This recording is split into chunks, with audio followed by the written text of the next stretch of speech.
Con về đi. Kệ mẹ nó. Tìm mẹ luôn không? Rồi. Rồi. Đúng không? Đúng không? Ê, con giữ con nào tôi bảo mong có.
cho chia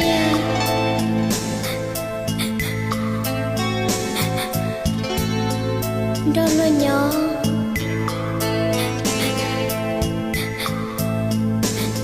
muốn nhiều chỉ muốn gì khi chỉ tao cho linh tư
Con về đi.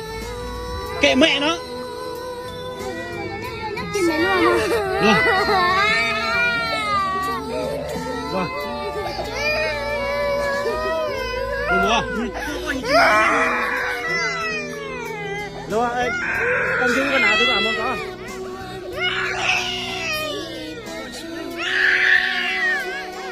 Luôn mua.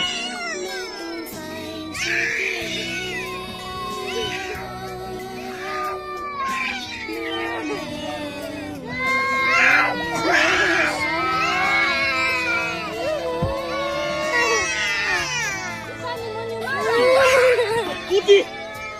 Ai ơi.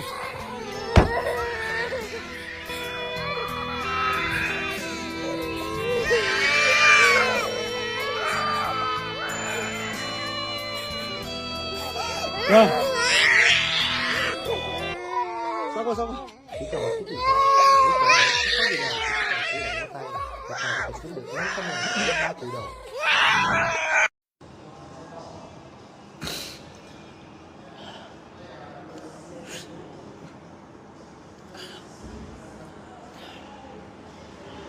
Nhà sống này. Sống trong khi sợ nó cũng từ quan hệ với tôi đã nói chỉ cả yếu của xin đầu tiền tạo